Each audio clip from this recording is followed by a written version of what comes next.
Alors ce matin, j'aurai plusieurs attitudes parmi vous.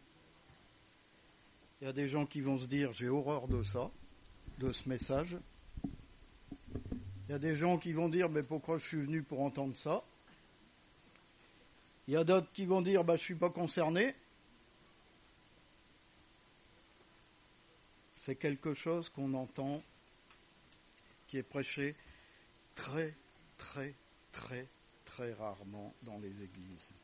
Et le Seigneur, je ne sais pas pourquoi, m'a posé ce sujet sur mon cœur,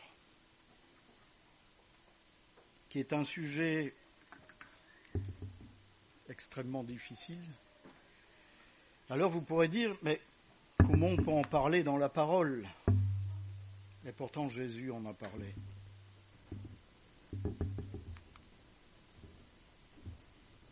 L'existence de l'enfer. Pourquoi je suis venu ce matin ? J'ai horreur de ça. J'entends déjà. Qu'est-ce qu'il va nous raconter ? Moi, je ne suis pas concerné. On va parler d'un religieux riche. On va parler de quelqu'un qui peut-être dans sa vie se croyait sauvé, qui croyait quelqu'un de bien, quoi. Quelqu'un qui a certainement, on verra après, une belle messe, on va dire, une belle cérémonie de funérailles. Il y a des gens qui n'y croient absolument pas, qui vont dire que le texte, en fin de compte, n'est qu'une parabole, parce que c'est Jésus qui le raconte. Voilà, Jésus utilisait des paraboles pour donner des messages. Alors là, il a utilisé une parabole pour donner un message. Mais en fin de compte, je ne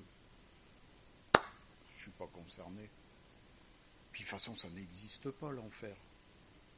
Vous savez, il y a même des gens qui ont inventé quelque chose qui évite l'enfer, le purgatoire.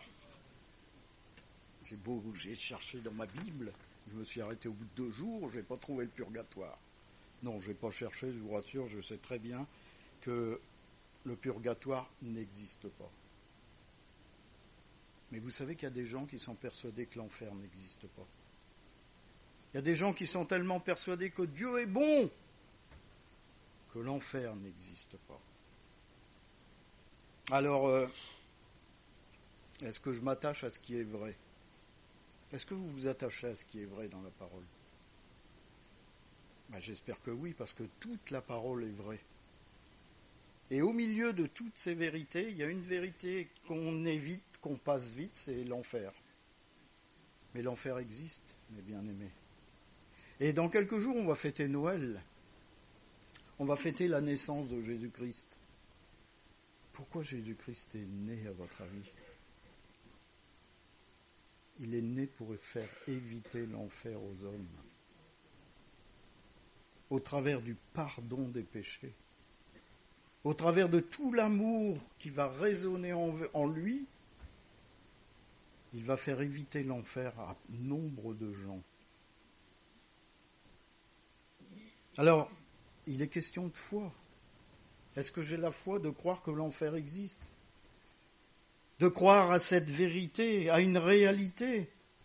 Vous savez, on n'est pas ici pour se construire un évangile qui efface toutes les choses qu'on n'aime pas lire, qui nous concernent, qui nous retournent parfois. Moi, je me rappelle quand j'ai lu la première fois un premier épître de Jean, j'étais en train de lire que j'étais absolument pas chrétien. Et c'est pas pour ça que j'ai passé le premier épître de Jean. Je l'ai étudié pendant 5 ans. Parce que je voulais trouver les réponses à mes questions. Alors ce matin, peut-être vous allez trouver des réponses à vos questions. Vous allez voir l'attitude dangereuse d'une personne pour qui malheureusement il est trop tard. Alors c'est un sacré pavé à lire, mais je dis si je le coupe en 2, ça va pas être évident.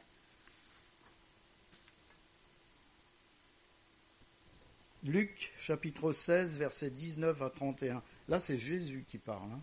Il est avec ses disciples, il le raconte. Il y avait un homme riche qui était vêtu de pourpre et de fin lin, et qui, chaque jour menait joyeuse et brillante vie. Faisait la fête, quoi. Un pauvre nommé Lazare était couché à sa porte, couvert d'ulcères et désireux de se rassasier des miettes qui tombaient de la table du riche. Et même les chiens venaient encore lécher ses ulcères. Le pauvre mourut, et il fut porté par les anges dans le sein d'Abraham. Je sais que ça va répondre à une question que des sœurs m'ont posée. Ça répondra à cette question-là. Donc, il vit dans le séjour des morts, il leva les yeux, et tandis qu'il était... Attendez, j'ai dû trouver. Le pauvre mourut, il fut porté par les anges dans le sein d'Abraham. Le riche mourut aussi. Il fut enseveli aux stupeurs. Dans le séjour des morts, il leva les yeux, et tandis qu'il était en proie au tourment, il vit de loin Abraham et Lazare dans son sein. Si vous lisez bien calmement ce texte, vous allez comprendre tout ce qu'on voit en enfer. C'est terrible. On va l'aborder, mais je l'ai vraiment pris, mais lu doucement. C'est terrible quand on prend conscience de ce qu'on va voir en enfer, de ce que ceux qui ne sont pas en Christ vont voir en enfer. Il s'écria, il pria, il a fait une prière. Père Abraham, aie pitié de moi et envoie Lazare pour qu'il trempe le bout de son doigt dans l'eau et me rafraîchisse la langue, car je souffre cruellement dans cette flamme.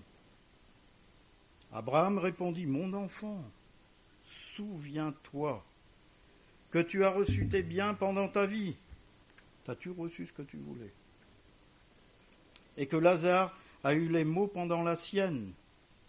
Maintenant, il est ici consolé. Et toi, tu souffres.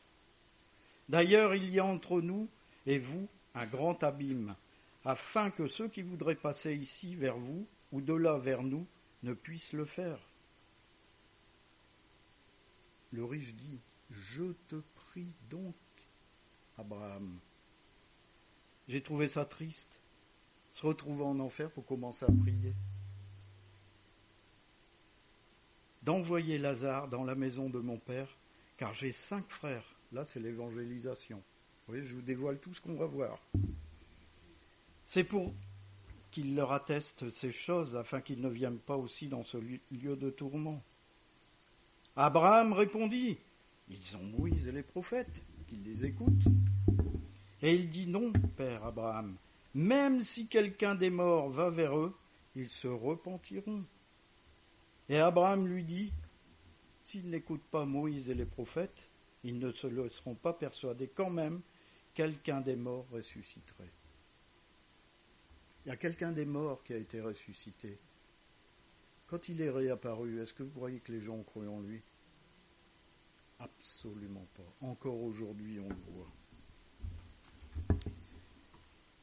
Donc je vous disais, il y a certains chrétiens qui ont tellement peur de ce truc, de l'enfer, parce qu'ils disent que ça n'existe pas, ils disent qu'en fin de compte c'est une parabole. Voilà, c'est une histoire que Jésus a voulu raconter seulement. Jésus, dans ses paraboles, vous pouvez regarder ses paraboles, il ne cite jamais de nom. Et là, il se met à citer des noms. Le pauvre Lazare, le père Abraham, Moïse et les prophètes. Et là, on a un homme riche qui menait une joyeuse et brillante vie. C'est-à-dire, il vivait dans le monde. Il était très bien. Et on nous raconte aussi à côté celle de Lazare, qui est beaucoup plus triste. Lui, il était dans la misère totale. Et je pense que Jésus, à ce moment-là, voulait, pour nous, soulever un voile. C'est-à-dire qu'à un moment donné, dans notre vie de chrétien, on n'a pas à se faire d'illusions. Parce qu'il est dit, dans le séjour des morts, il leva les yeux, et tandis qu'il était en proie au tourment, il vit de loin Abraham et Lazare. Cet homme riche, il était religieux.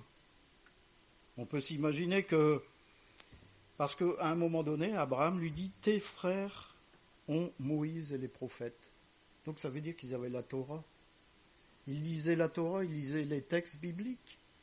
Tes frères ont eu les mêmes textes que toi. Ils ont été pareils que toi.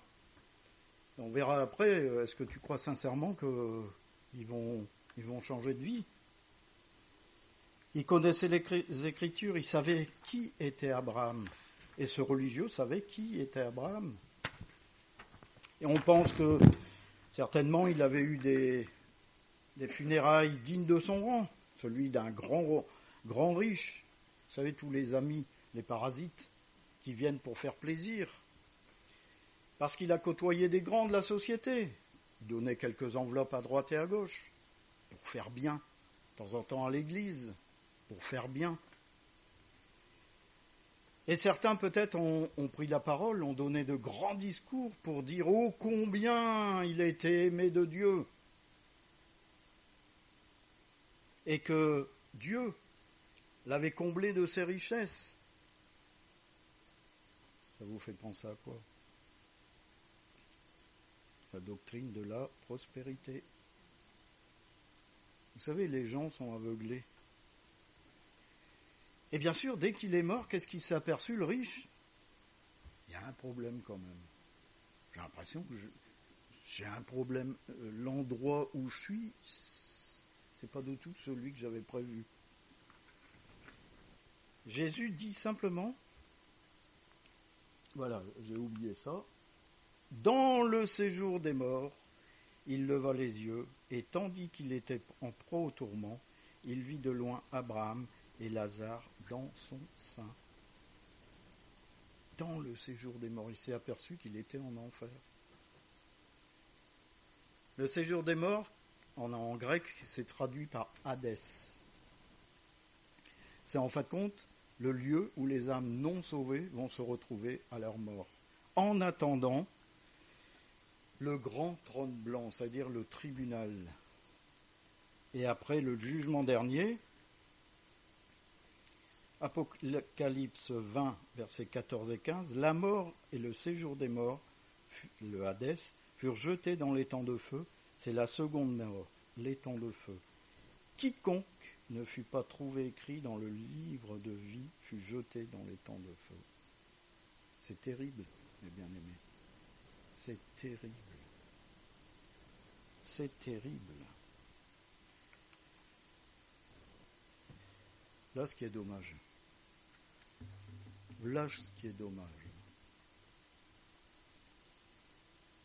On fait croire à des gens que lorsqu'ils seront dans le ciel, ils auront un temps, vous savez, pour se mettre en règle avec Dieu, que la porte va s'ouvrir, paradis. La parole ne nous dit absolument pas ça. Lui, il lève les yeux vers le ciel. Il lève les yeux. Est-ce que vous croyez qu'il n'est pas temps de lever les yeux pendant qu'on est sur terre? Qu'il n'est pas temps de régler sa vie avec Dieu pendant qu'on est sur terre? Pour lui, il est trop tard. Il est franchement trop tard. Il a levé les yeux vers ceux qui connaissaient la félicité de Dieu, c'est-à-dire ceux qui étaient dans la gloire de Dieu. Voilà ce que nous révèle ce texte. Ça veut dire que les gens en enfer vont voir les gens qui vont être avec Dieu. Est-ce que vous avez lu ce texte comme ça? Est-ce que vous avez percuté? Mais vous imaginez à quel point ça va être terrible? Quand on dit que l'endroit où il y aura des pleurs et des grincements de dents, ouais, quand je lisais ces choses-là, je me posais la question, mais je dis, mais pourquoi il y aura des pleurs et des grincements de dents? T'es dans ce tas-là? Mais oui, mais si tu vois les gens qui, eux, ont écouté la parole de Dieu, ont suivi le Seigneur, et qui se retrouvent dans la félicité de Dieu, qu'est-ce que tu vas te dire? Si j'avais su. Et je trouve que c'est terrible. Alors il voit Lazare, il voit Abraham, mais il voit aussi le mendiant. Le mendiant, celui qui... Enfin, Lazare le mendiant, celui envers qui il n'a même pas bougé un petit doigt. Et il pensait, parce qu'il était religieux, qu'il aurait eu la félicité de Dieu. Mais il y en a combien dans nos églises qui pensent ça? J'ai écouté hier un message de Charles Spurgeon, et il décrit exactement l'attitude de certains chrétiens dans les églises. Et vous imaginez à quel point ça peut être terrible de se dire, mais attends, moi j'étais dans les églises, j'ai lu la parole de Dieu, j'ai prié. Mais oui, mais Dieu va te dire, ou va nous dire, t'as oublié l'essentiel, la repentance. Ça sert à quoi d'être en une église comme ce riche qui allait certainement à la synagogue et qui le lendemain faisait la fête avec ses larrons? Ça sert à quoi de se retrouver dans la synagogue? Ça sert à quoi de se retrouver dans une église et avoir le lendemain une vie complètement décousue? Si, il va arriver qu'on va lever les yeux vers le ciel et dire, mais si.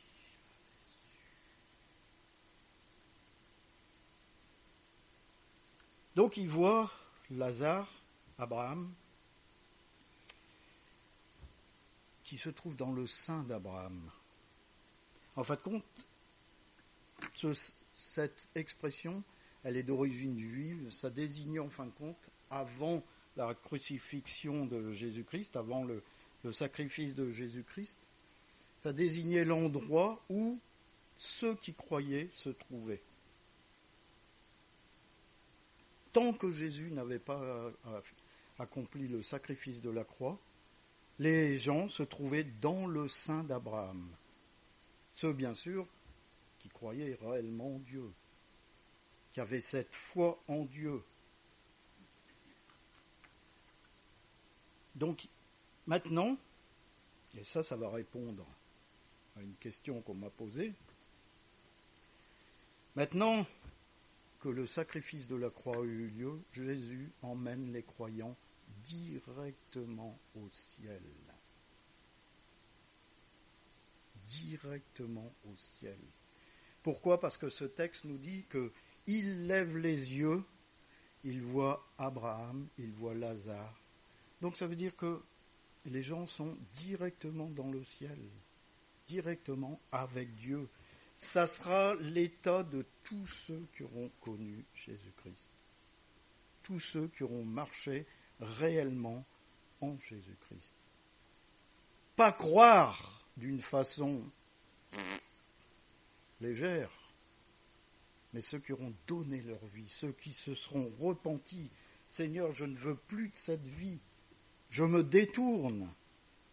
Ceux-là seront emmenés directement au ciel. Bien sûr, c'est dommage. C'est dommage que cet homme n'ait pas levé les yeux au ciel avant. Dans un regard de repentance, il aurait demandé pardon à Dieu. Il aurait changé de vie. Il aurait arrêté sa folle conduite. Mais le plus magnifique dans l'histoire, c'est que ses péchés auraient été pardonnés. Les gens s'imaginent que lorsqu'on se repent, Dieu choisit les péchés qu'il va enlever. Dieu prend notre ardoise, il passe le coup de l'éponge, il efface. Si on a vraiment un cœur de repentance, il efface. Et cet homme, qu'est-ce qu'il aurait fait ? Il aurait été porté par les anges dans le sein d'Abraham. Au lieu de ça, il se retrouve en enfer. Il faut lever les yeux, mes bien-aimés, dès maintenant, vers le ciel. Imaginez que Dieu nous a préparé des gloires pour tous ceux qui veulent bien y aller. Parce qu'on l'a vu une fois, on a un choix à faire. Le choix, c'est pas de se rendre à l'église. Le choix, c'est pas d'ouvrir sa parole. Le choix, c'est de se repentir et de dire « Je change de vie. Je t'accepte comme Sauveur et Seigneur. » On ne va pas au ciel parce qu'on est bon. On ne va pas au ciel parce qu'on est religieux. Cet homme était religieux. Il connaissait parfaitement Abraham. Et d'un, parce qu'on ne sera jamais assez bon. Et de deux, parce que la religion ne sert à rien. Absolument à rien. Il était religieux, on peut dire qu'il était religieux parce qu'il a appelé Abraham Père Abraham.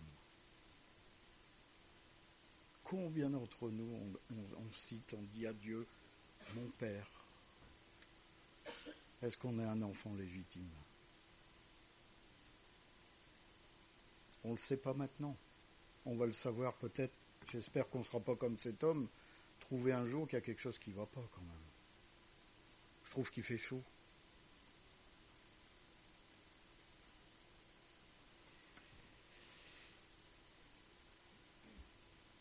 Abraham l'appelait mon fils.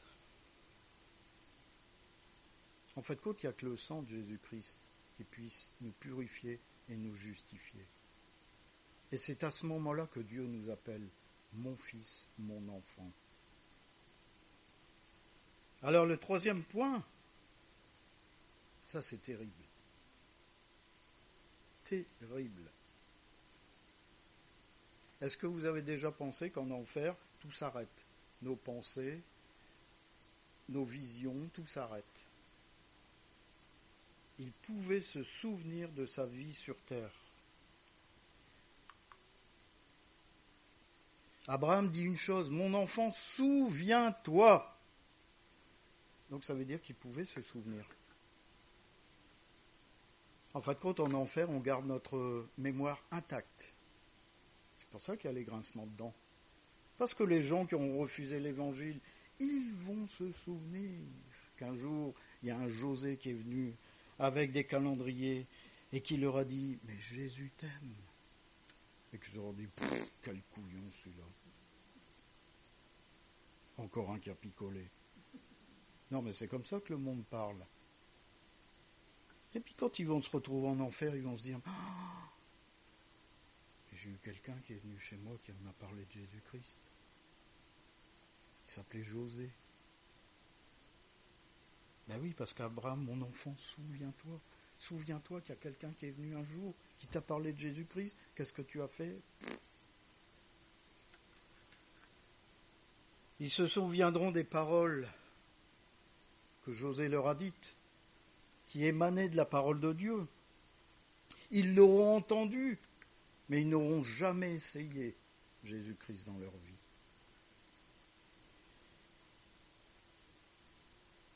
Il y a des gens qui ont des moments difficiles dans leur vie et qui veulent les effacer de leur mémoire. Bien sûr, la façon dont ils s'y prennent est terrible, c'est le suicide. Et qui nous prouve ô combien ce monde est bon, ô combien ce monde est attirant, où tout le monde vit dans la grâce et la félicité. En fin de compte, ceux qui seront en enfer auront tous une très bonne mémoire. Et pour eux, ça sera un souvenir, un lieu de souvenir et de regret éternel. D'où les grincements de dents, si j'avais su.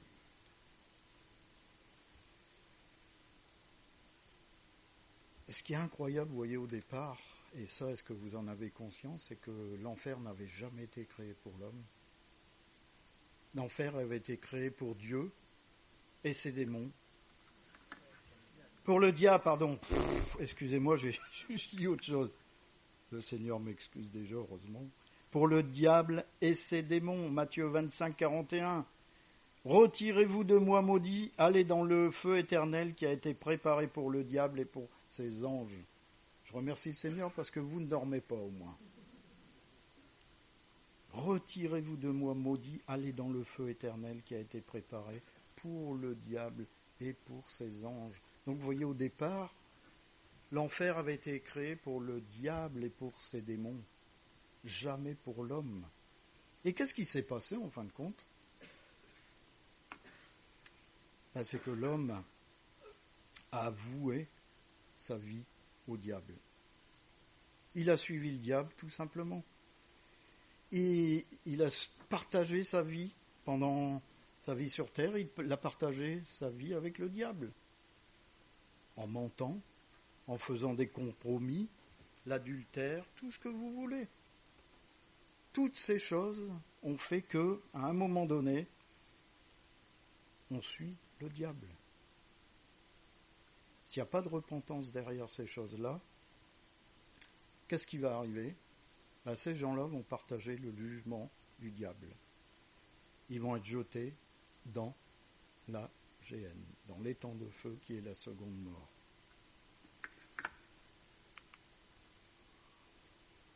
Ce qui leur attend, c'est le jugement, parce que le prince de ce monde est jugé.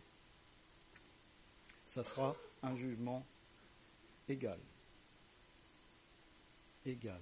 C'est pour ça qu'on dit souvent, quand Dieu nous regarde, il doit voir Jésus-Christ. Il ne doit pas nous voir nous, mais il doit voir l'image de Jésus-Christ. En fin de compte, les hommes sont convaincus de jugement à partir du moment où ils marchent dans le chemin du diable. Vous savez, c'est un peu l'histoire de Bartimée. Quand vous prenez l'histoire de Bartimée, vous avez Bartimée qui est au bord du chemin. Il est au bord du chemin.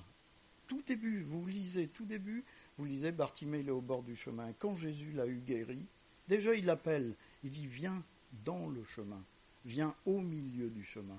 Et quand il l'a guéri, Bartimée est au milieu du chemin. Il danse et il saute de joie. C'est l'attitude de tous ceux qui sont nés de nouveau.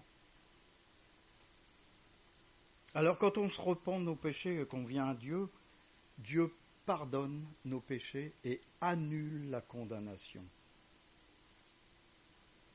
C'est fantastique, vous imaginez, vous êtes devant un juge, le juge dit, mais il y a quelqu'un qui a payé pour vous, vous pouvez sortir, la porte est ouverte. Vous sortez, il n'y a rien qui est retenu.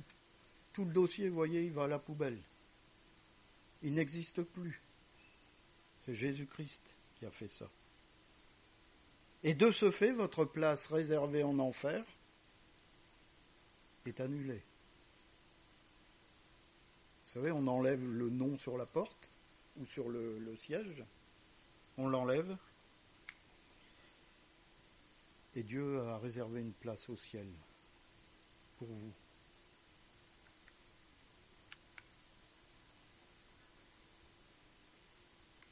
Jean 14, versets 2 et 3. Je vais vous préparer une place, et lorsque je m'en serai allé, que je vous aurai préparé une place, je reviendrai et je vous prendrai avec moi, afin que là où je suis, vous y soyez aussi. Vous voyez, c'est directement au paradis. L'âme va directement au paradis. Pour ceux qui sont en Jésus-Christ, pas les religieux. Je le répète, parce que justement, Charles Spurgeon disait qu'il n'y a rien de plus terrible que la religiosité.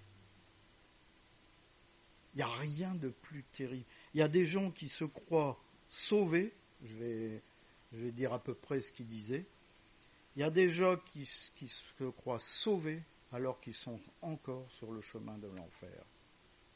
Ils sont dans une église, ils prient, ils lisent la parole, ils chantent la gloire de Dieu. Et leur âme est vouée à l'enfer. Quand on entend ces paroles, on se dit, mais est-ce que j'en fais partie de ces gens-là ? Est-ce que je me suis réellement repenti ? Est-ce que ma vie est totalement changée ? Parce que la destinée, c'est quoi ? C'est un jour se réveiller, il y a quelque chose qui ne va pas là. Je trouve qu'il fait un peu chaud. Et vous savez que le jour, je vais l'aborder plus tard, mais je le dis maintenant, ce jour-là, il sera trop tard. La grâce de Dieu sera terminée. Vous ne verrez même plus Dieu, ou on ne verra plus Dieu. Je vais m'inclure avec. On ne verra même plus Dieu.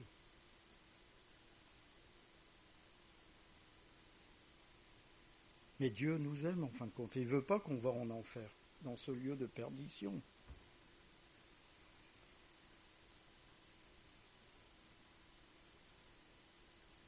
Dieu nous aime tellement que Jésus-Christ est mort justement pour qu'on n'aille pas en enfer. Mais qu'est-ce qu'on en fait de Jésus-Christ aujourd'hui ? Qu'est-ce qu'on en fait de Jésus-Christ aujourd'hui ? Et je ne parle pas des gens du dehors, hein. Je parle des gens dans l'Église. Quand on lit les récits eschatologiques, les gens disent, voilà, Jésus a dit, quand je reviendrai sur terre, trouverai-je encore la foi ?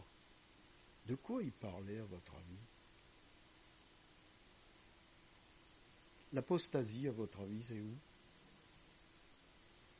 Dans les églises. Dans les églises. On a affaire aujourd'hui à des églises où il faut du nombre, il faut de la présence. On va éviter certains messages parce que on va perdre du monde. Donc on ne prêche plus la repentance. C'est exactement ce que disait Charles Spurgeon. On ne prêche plus la repentance. On ne prêche plus le fait de s'aimer les uns les autres. Parce que ça veut dire que je dois faire des concessions. Parce que ça veut dire que je dois aller demander pardon à mon frère et à ma sœur. Et il est hors de question. C'est lui qui m'a fait du mal. Ou c'est elle qui m'a fait du mal. Eh bien moi je dis à tout cela, ne vous étonnez pas si un jour vous allez vous réveiller, vous allez dire, il y a un truc qui ne va pas. Je trouve qu'il fait chaud ici.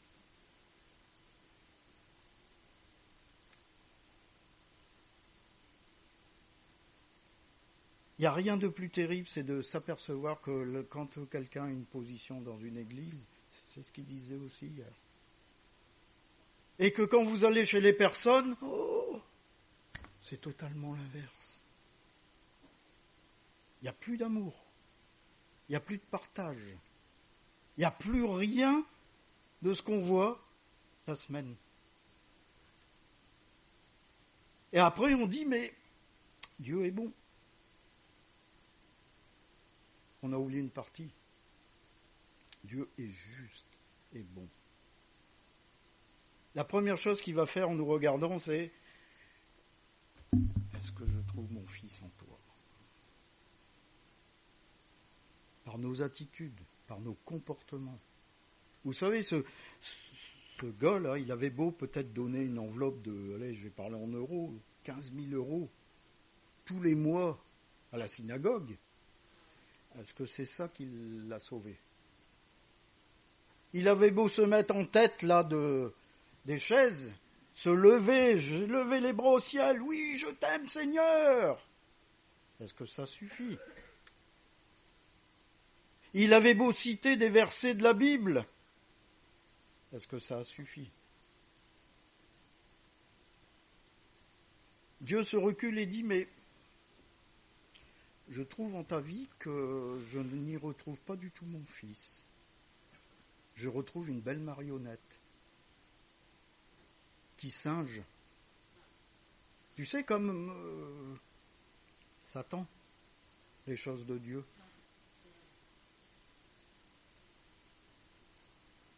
La repentance, mes bien-aimés, c'est ce qui va te sauver. La repentance, c'est vomir tes péchés de ta vie. Quand je dis vomir, ça veut dire que ça n'a rien à faire avec la présence de Jésus-Christ dans ma vie. Et tu vas t'apercevoir que si tu fais ces choses-là, toutes ces choses vont revenir. L'amour, le partage. Tout ce dont la parole, tu vas te dire, mais moi qui trouvais que Matthieu 5 était difficile, je les vis aujourd'hui, le sermon sur la montagne.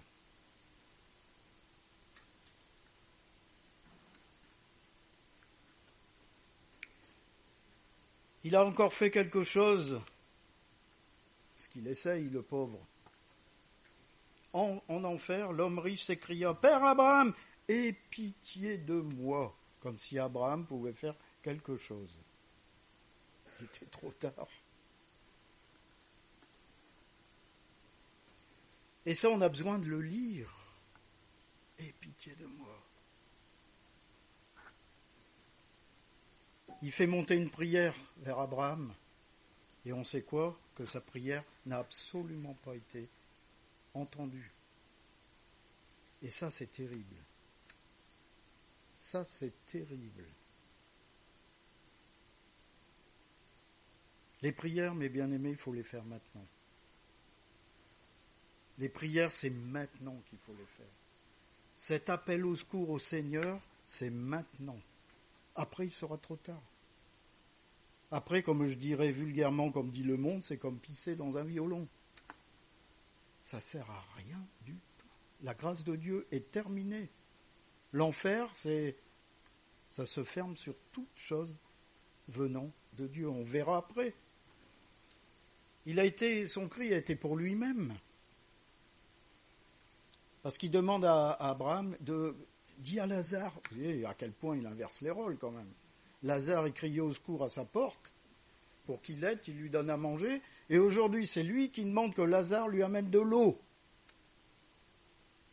Faut pas pousser mémé dans les orties quand même. Hein. Il voulait un peu de plaisir. Quelques gouttes sur la langue. En fin de compte, cette soif ne peut être étanchée que par Jésus-Christ. En Jean 7, 37, si quelqu'un a soif, qu'il vienne à moi et qu'il boive. Celui qui croit en moi, des fleuves d'eau vive couleront de son sein, comme dit l'Écriture. Si vous avez soif ce matin, venez à Jésus-Christ. Et cette soif, vous savez à quoi je l'ai mis en parallèle? Cette soif, je l'ai mis en parallèle à la soif de Dieu. Cet homme, maintenant, qui se retrouvait en enfer, avait soif de Dieu. Et cette soif était intense et atroce, parce qu'il savait que c'était mort pour lui. En fin de compte, Abraham lui a dit que cette soif ne pourra jamais être étanchée. Parce qu'il y avait un abîme entre eux et lui, entre lui et eux. Un abîme qui ne peut être traversé ni comblé. En fin de compte, il est en train de lui dire qu'après la mort, la destinée éternelle était scellée. Et sa demande de soulagement n'a pas été exaucée. Il allait vivre cette soif à l'éternité.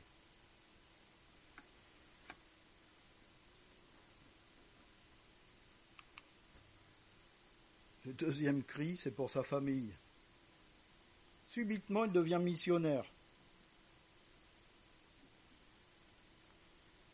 En fin de compte, comme il réalise qu'il n'y a plus d'espoir pour lui-même, il dit, mais il faut au moins sauver mes 5 frères.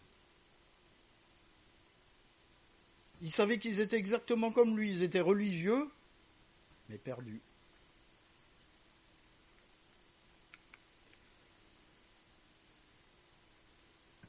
Au verset 27, il dit, je t'en prie donc, Père Abraham, d'envoyer Lazare dans la maison de mon père, car j'ai 5 frères. C'est pour qu'il leur atteste ces choses, afin qu'ils ne viennent pas aussi dans ces lieux de tourment. Si on pouvait leur éviter les mêmes choses qui m'arrivent, ça serait bien. Il évangélise. Voilà, il faut qu'ils viennent à Dieu. Il vient un gagneur d'âme. Il a l'esprit missionnaire maintenant que tout est perdu pour lui. Il est préoccupé par sa famille. C'est quand même dommage qu'il n'y a pas eu cette crainte avant de mourir, avant de se retrouver en enfer.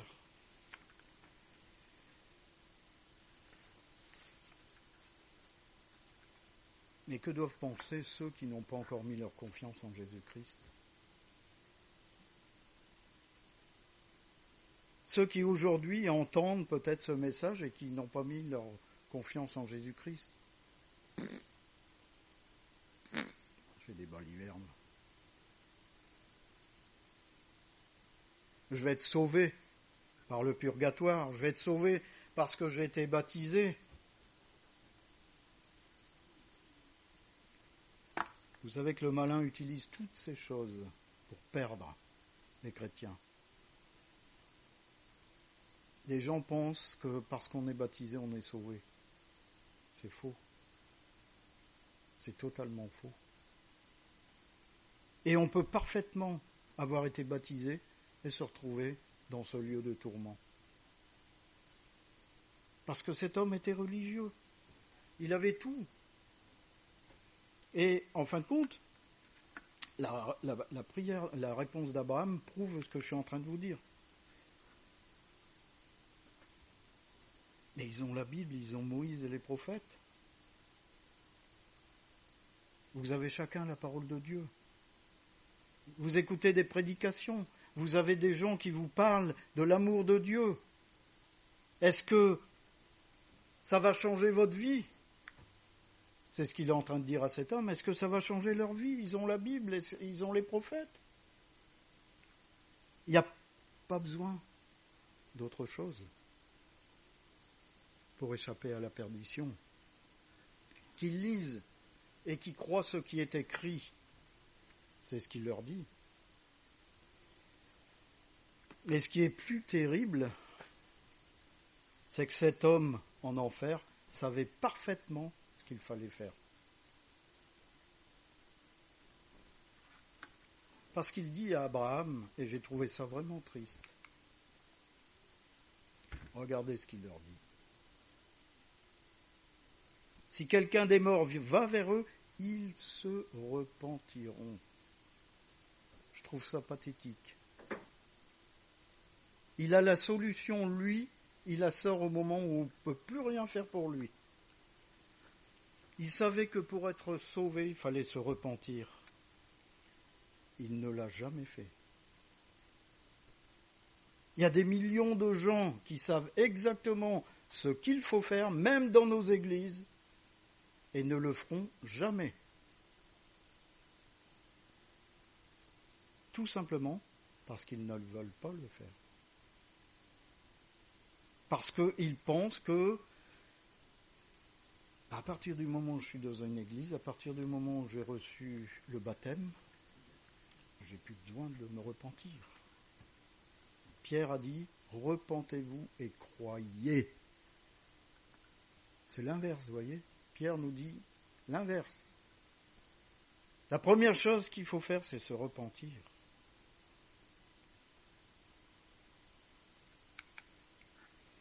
Et Abraham lui dit, ils ne se laisseront pas persuader même si quelqu'un des morts ressuscité. Et on l'a vu avec Jésus-Christ. Quand Jésus-Christ est ressuscité des morts, qui l'a cru ? Il y a des gens qui se sont même moqués. Mais c'est pas possible, c'est n'importe quoi. Et ils l'ont rejeté. Même encore aujourd'hui, il y a des gens qui n'y croient pas. C'était un homme. C'est une légende. Puis de toute façon, ça sert à quoi la religiosité ? La religion, pardon. Ça sert à quoi ? À rien. Si on n'y croit pas, c'est qu'on a décidé de ne pas croire. Parce que lorsqu'on ouvre la parole de Dieu, les écrits et la puissance qu'il y a derrière chacun des mots nous prouvent que Dieu existe. Mais on est tellement dans un monde bizarre, un monde autosuffisant,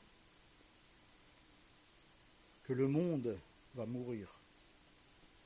Et il y aura des milliards de personnes qui vont dire « Il y a quelque chose qui ne va pas. Il fait chaud ici. »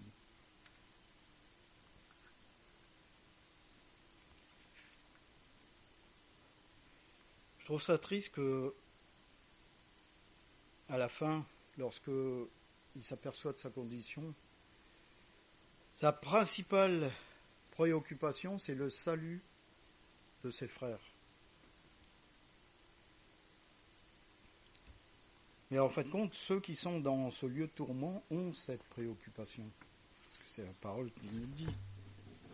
Ils ont cette préoccupation que leur famille ne se retrouve pas dans ce lieu.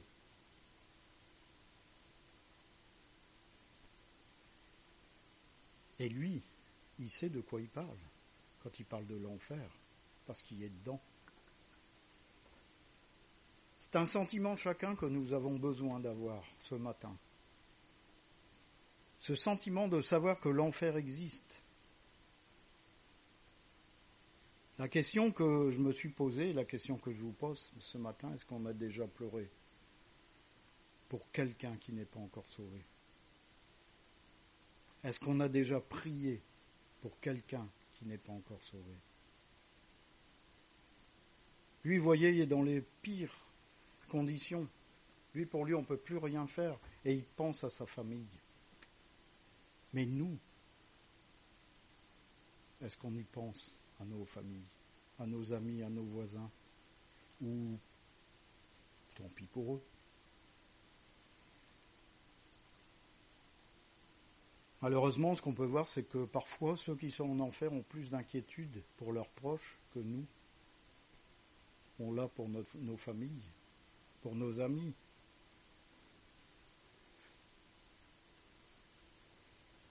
Et après avoir une vision du ciel, parce que cet homme a eu la vision du ciel, il reste dans sa condition en enfer.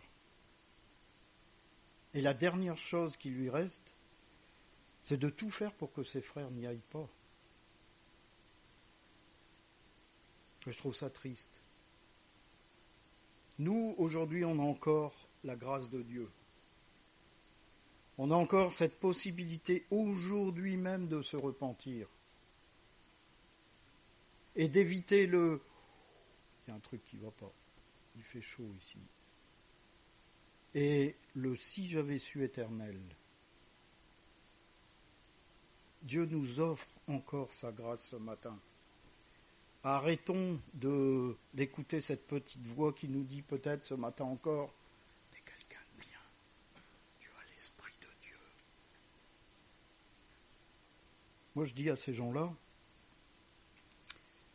recule-toi, mets-toi à l'écart, regarde ta vie sincèrement. Regarde ta vie sincèrement et enlève tout ce qui est religieux et regarde ce qui reste.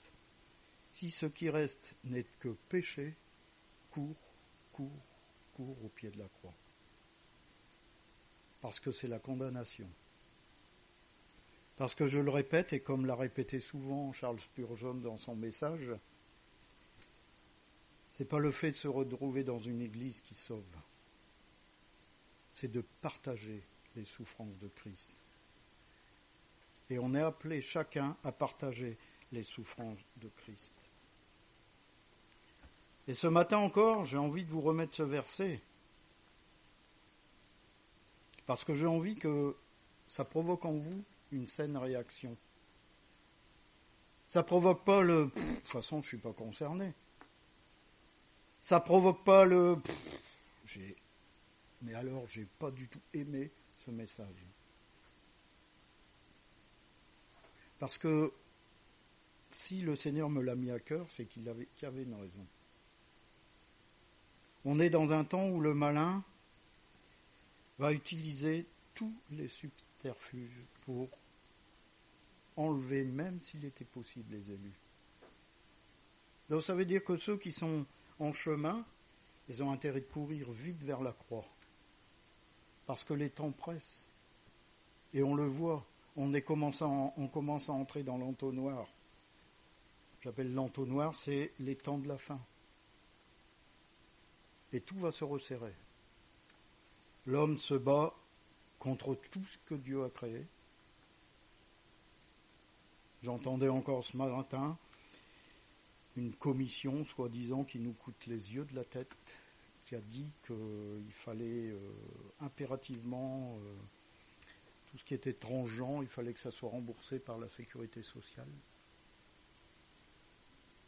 Et puis après, ça sera bien d'autres choses qu'on va trouver normales. À tous ces gens qui sont dans ces positions-là, moi je leur dis, ils vont se retrouver un jour, vous savez, dans ce lieu dont on vient de parler, ils vont dire, il y a quelque chose qui ne va pas. Je trouve qu'il fait chaud ici.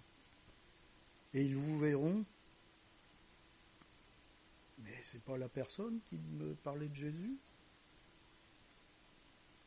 Il va vous voir dans la joie, Il va vous voir dans la félicité. Il va vous voir avec un souffle. Mais t'avais pas un cancer, toi? Non, bon, c'est fini. Je suis dans un lieu où il n'y a plus de pleurs, il n'y a plus de maladie, il n'y a plus rien du tout. À l'éternité, je suis dans la joie. Est-ce que vous avez soif de cela ce matin?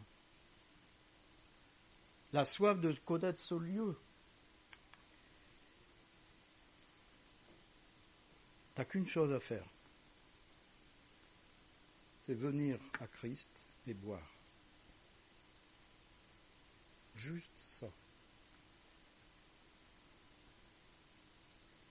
La pire de tempête n'aura aucun effet sur toi. Aucun. Parce que même si la barque coule,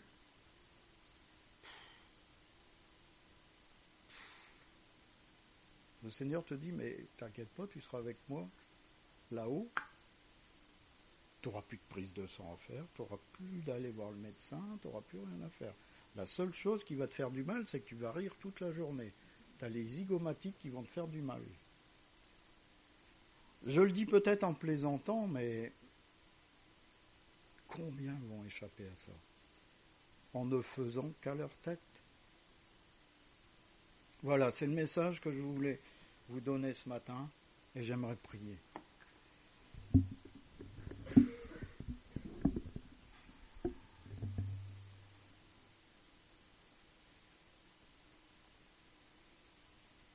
Seigneur, qu'on puisse faire silence ce matin dans nos cœurs.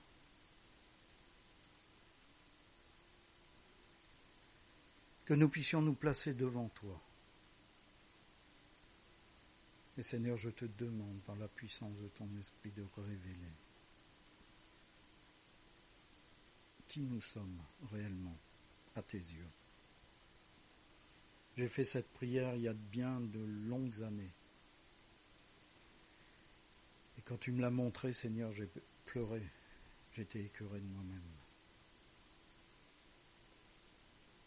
Ça fait drôle de se croire sur le podium alors qu'on n'a même pas encore commencé la course.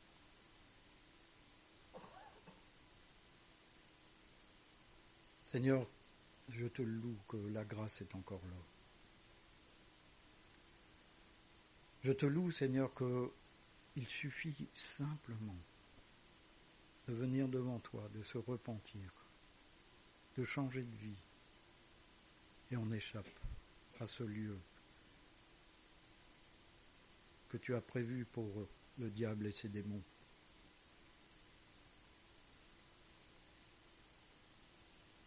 Seigneur, parle ce matin.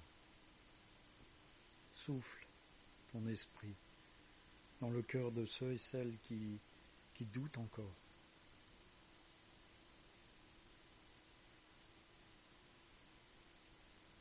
Seigneur, tu ne regardes pas la vie passée,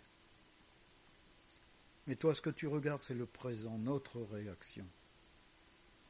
Ce que nous faisons à l'instant T, qui peut nous entraîner soit dans la perdition,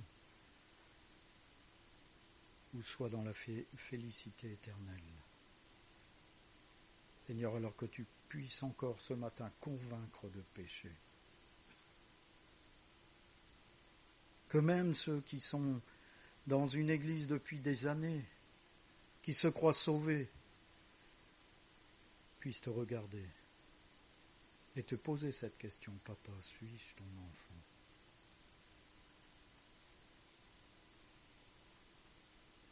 Seigneur, je sais que tu auras cette douceur pour y répondre. Alors ce matin, que tu puisses répondre à ceux et celles qui vont faire cette prière, au nom de Jésus-Christ.